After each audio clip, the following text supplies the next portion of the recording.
চোখ বড় বড় করে তাকিয়ে ছেলেটি মোবাইলে কি যেন একটা দেখছে।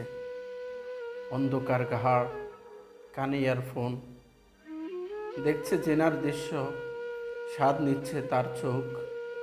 বড় বড় করে তাকিয়ে আছে ছেলেটি, দেখছে গোপনে নিকৃষ্ট দৃশ্যগুলো। নিস্তব্ধ রাত, 11:20। নেকেড দেখছে, অবৈধ কোনো নারীর সাথে জেনার আলাপ করছে নিভৃতে। কত স্বাদ গুণা করতে। হঠাৎ আচমকা শরীরটা ঝাঁকুনি দিয়ে উঠল। ছেলেটি মনে হলো কে যেন ঢুকছে রুমে, কিন্তু রুমের দরজা তো আটকানো। কি ব্যাপার? কে ঢুকলো রুমে এ অন্ধকারে? হঠাৎ শরীরটা শিউরে উঠল। অজানা কেমন একটা শব্দ কানে বাজল। অনুভব করতে পারল কেন জানি শরীরটা অবশ হয়ে যাচ্ছে। হঠাৎ বাঁ দিকে দেখল, এটা কি? ওমা, কে এটা? কি বিশাল বড় আমার পাশে দাঁড়িয়ে আছে!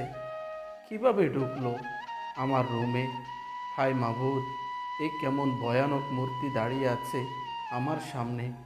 থর থর করে কাঁপছে শরীর। হাত থেকে বুকের উপর পড়ল মোবাইলটা বুকের উপর থেকে পিছনে ছেলেটি গায়ের পাশে গিয়ে পড়ল। কিন্তু চলছে উলঙ্গ নারী পুরুষের চেনার ভিডিও। হয়তো মৃত্যুর ডাক পড়ে গেল। সে দেখছে মালাকুল মউতকে দাঁড়িয়ে আছে মৃত্যুর দূত। একটু আগেও দেহটা অনেক গরম ছিল, কিন্তু মুহূর্তে জিম মেরে ঠান্ডা হয়ে গেছে। মৃত্যু আজ তার সামনে। মনে মনে ভাবছে, হায় আফসোস, একটু যদি তওবা করতে পারতাম, কিন্তু সময় যে আর নেই। ছেলেটি পাপ ছাড়তে পারেনি। এর আগে ডাক পড়েছে মৃত্যুর, সময়ও পাইনি তওবা করতে। মোবাইলে ছিল অগণিত উলঙ্গ ভিডিও, ছিল কত রং বেরঙের সুরেলা গান। ডিলিট করতেও পারেনি। তার আগে মৃত্যু হাজির।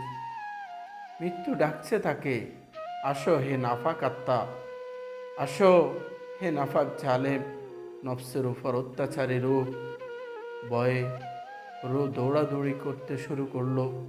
দেহের আনাচে কানাচে পা দুটি হিম ঠান্ডা হইতে শুরু করলো। কেউ নেই পাশে। চোখ উল্টিয়ে ভয় গলাটা শুকিয়ে গেছে। পাশে পড়ে আছে নেকেটের মোবাইলটা। হঠাৎ লাফ দিয়ে উঠে বসলো। কেউ তো নেই। মৃত্যুদূত চলে গেছে আমাকে সুযোগ দিয়ে। তাই সময় থাকতে মোবাইলটা হাতে নিয়ে যা অশ্লীল কিছু আছে সব ডিলিট করুন। যত অবৈধ কিছু আছে সব মুছে ফেলুন। তওবা করুন। আমাদের রব পরম দয়ালু, তাই নিরাশ হবেন না। নিশ্চয়ই আল্লাহ ক্ষমাশীল। আল্লাহ সবাইকে ক্ষমা করবেন। আল্লাহ সবাইকে মাফ করে দিবেন।